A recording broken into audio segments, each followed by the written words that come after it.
Hey, thanks for checking out this podcast. Our hope is that it's an encouragement to you, that it builds your faith, that it helps you be a better leader and a better influencer in and through your life. If this is helpful to you, we'd love you to subscribe and also share it with somebody else to encourage them too. Thanks. Okay, well, here we are, VC Podcast, and it's a little different today. This is a bonus edition, and we don't have Pastor Jeremy here. I'm not Jeremy, no. Close, though. Yeah. But we have the awesome Dave Boisclair. Woo. Super excited to have you, man. Yeah. And so welcome to the bonus edition of podcast. You're usually on the other side of the camera. That's what I was going to say. Yeah. I'm usually over there. Yeah. This time I'm on this side, so got my 15 minutes. Pretty awesome. So, yeah, I'm excited about that. I've known you a long time. We've been 13 years in the same church. Yeah. Here, but we actually went to the same church in Calgary for a little bit, too, before that. Way back in the day, yeah. How long ago was that? When did you guys live in Calgary?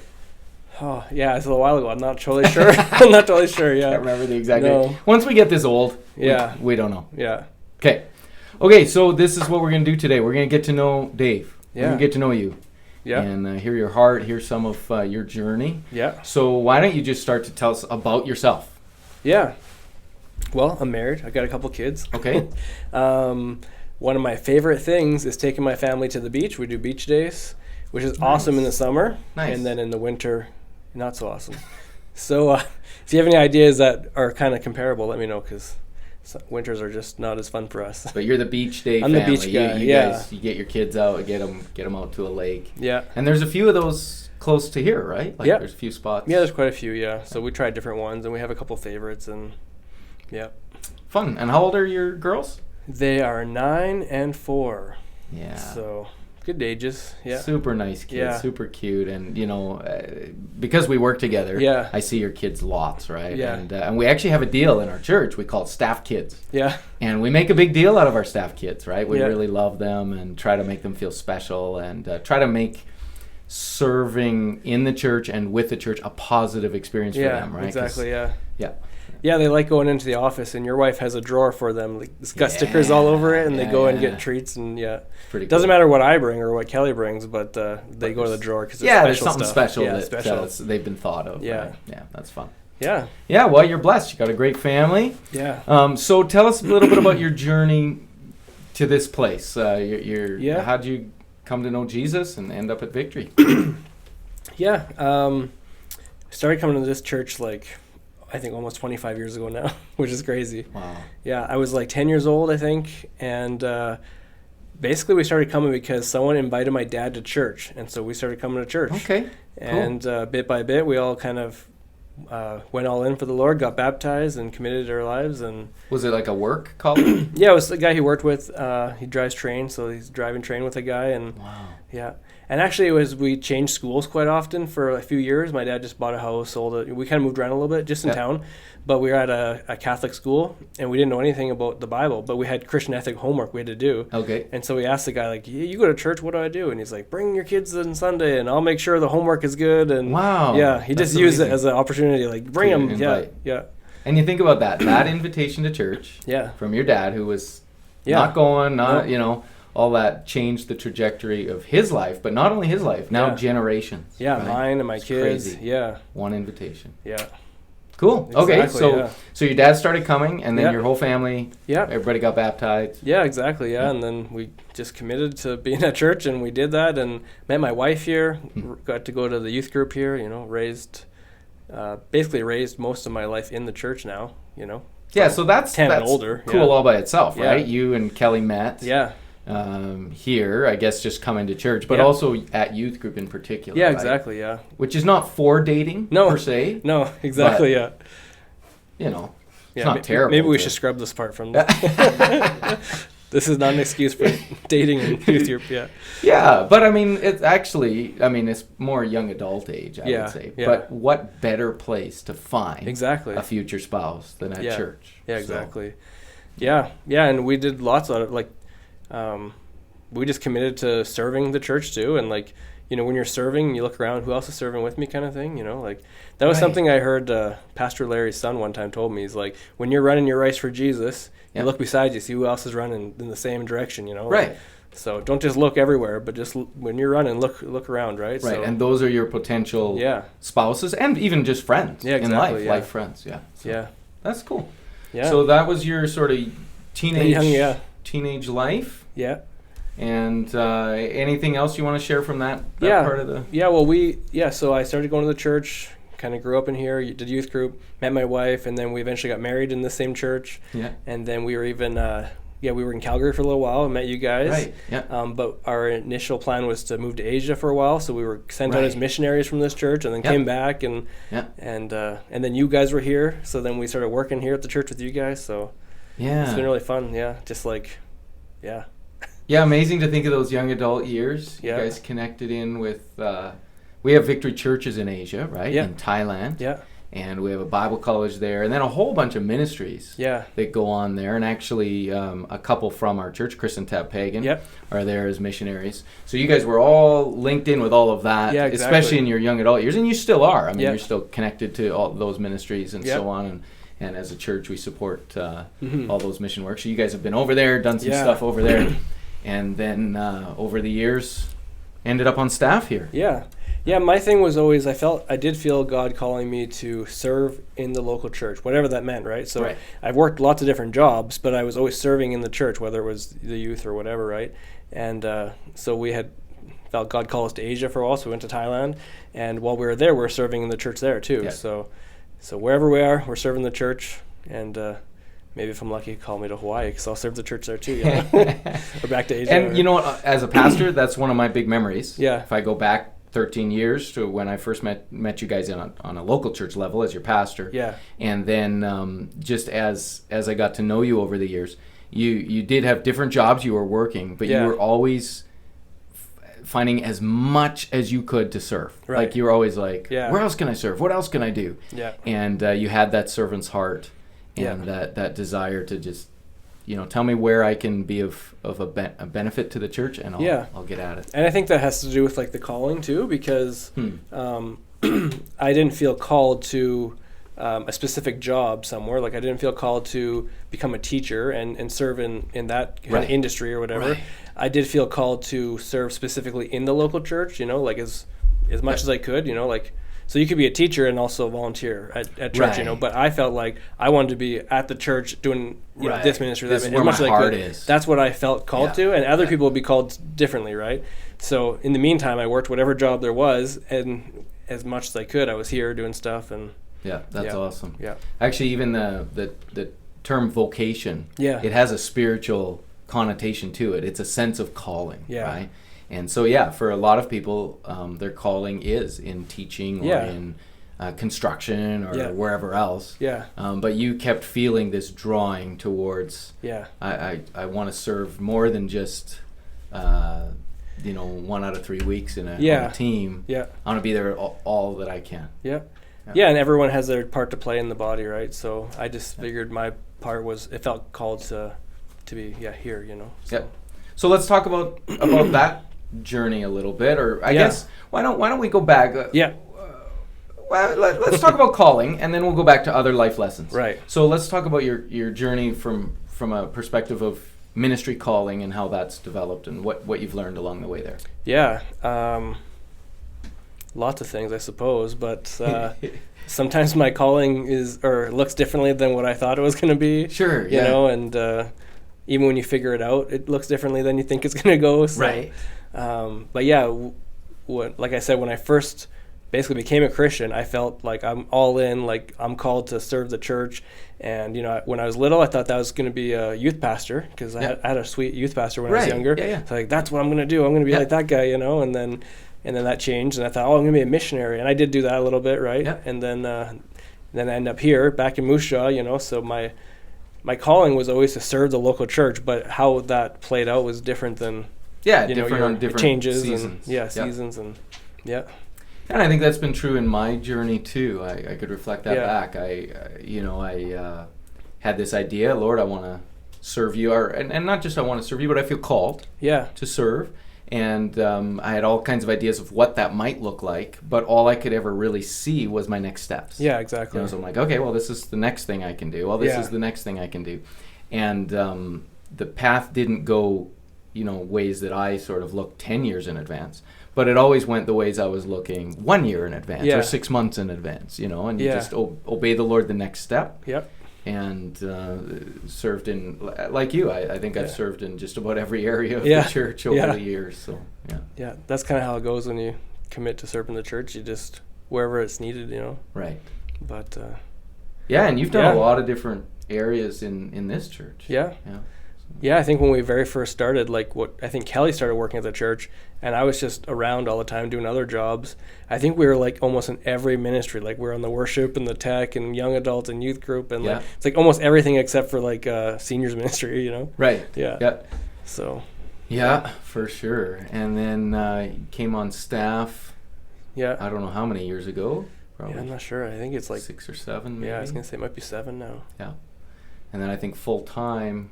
Yeah. 5 years, I want to say. Yeah. Something like that. Something. We'd have to go back and check the records. dig up the paperwork. But yeah. So but it's been fun though. Yeah. Yeah, quite a journey. And now, what is your role now? Yeah, now I mostly take care of the production, the tech side of things. So maintaining things, buying stuff on Amazon. Yeah, all the tech ministries, right? Which is, it does add up when you think about it. There's sound. There's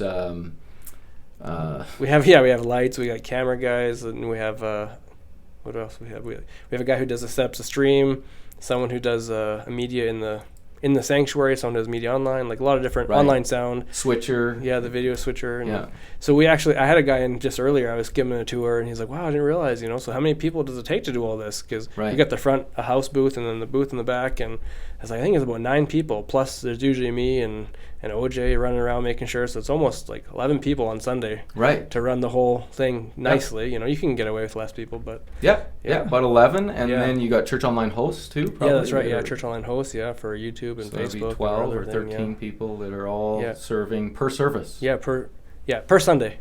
Right. Yeah. Most of them would serve both services. Yeah, I think the host, they do, it's per week, Yeah.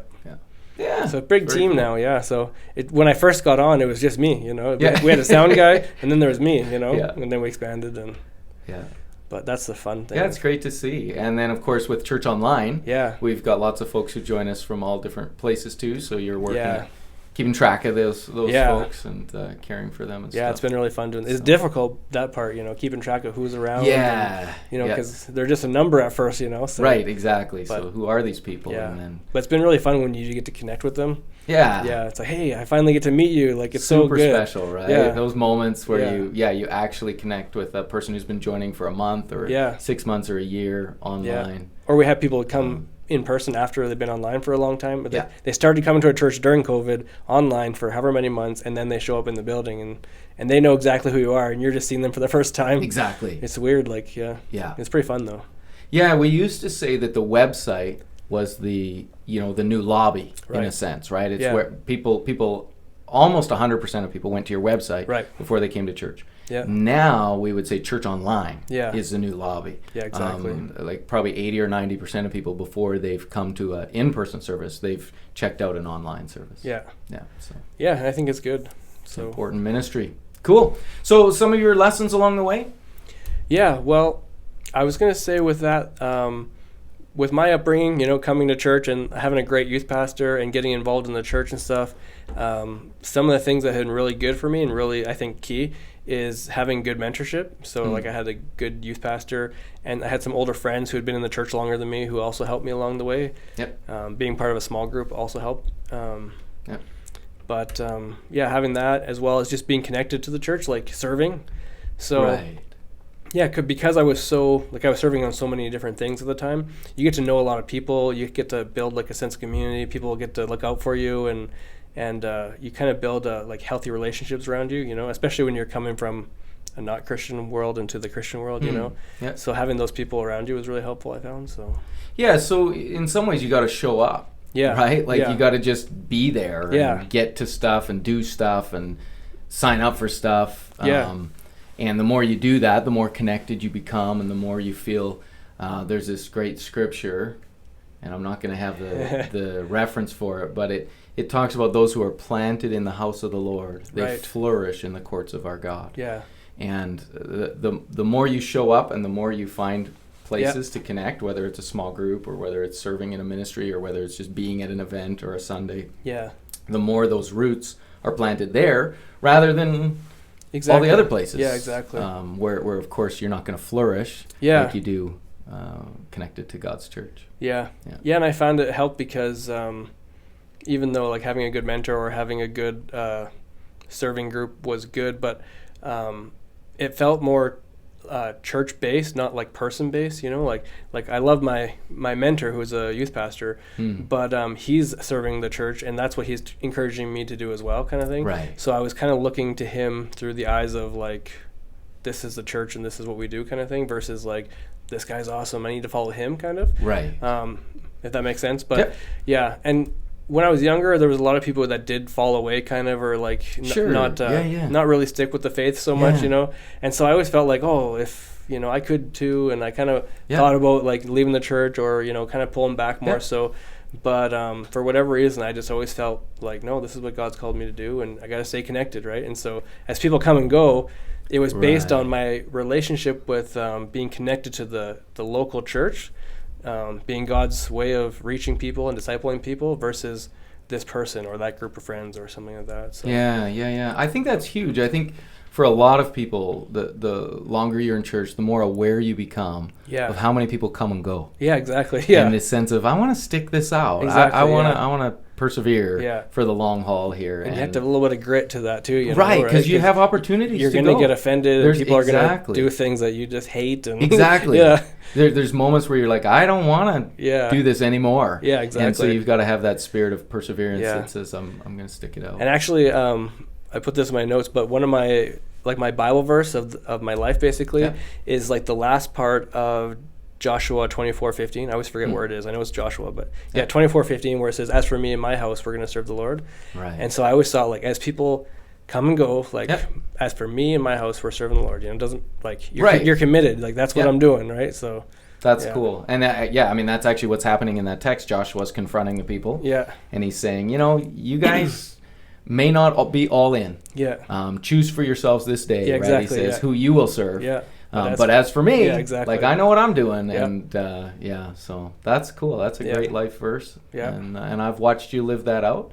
And I was going to say too, on the mentoring side, I've seen you as a hungry learner over the years. So I think that's served you well. Yeah, you come into environments and places with a kind of enough humility that you want to learn. You don't think you know it all. Yeah, but enough confidence that you're going after learning. I think sometimes insecurity keeps us from even asking questions. Yeah, don't even try it because I'm not. Right, I'm no good. Yeah. So I think you've balanced that well over the years and kept a hungry heart. And I think sometimes we think mentoring is, I wish somebody would mentor me. Yeah. But it's more you've just come under whoever you've been around and learned from. Yeah. So that's a pretty cool thing. Yeah, it's really good. Yeah. Awesome.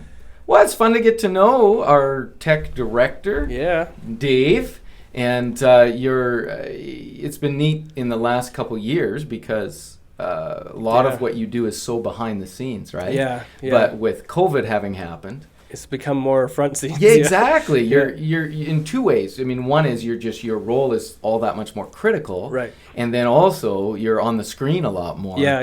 With Church Online and so on. Yeah. So if people want to see you, they can actually watch the online services, and you and Kelly are there most of the time doing just kind of hosting the beginning and the end of the service. Right. Yeah. We call it the pre-show. Right. Yeah. And before the service, and then after the service, you do. Yeah. The kind of the closing of the service online. Yeah. Most Sundays. Yeah. I really enjoy doing that.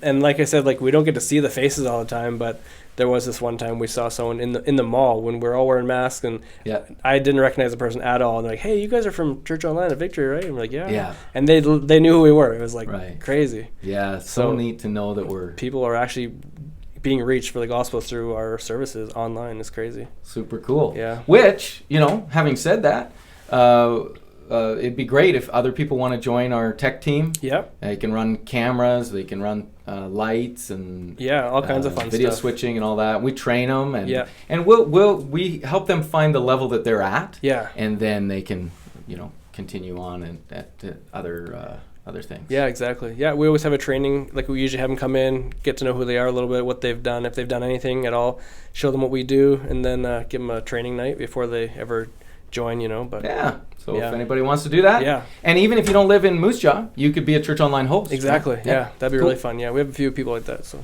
cool. Yeah. Okay. So any final words? You want to say anything else? That's about it. You got it? Yeah. We landed everything? Yeah. Okay, well, thank you. Gotta stay connected to church. And thank you for sharing your story. Thank you for how you serve around Victory and how you serve the kingdom of God. Lives are being changed because you do it, so appreciate it. Yeah, it's fun. Yeah. All right. Thanks.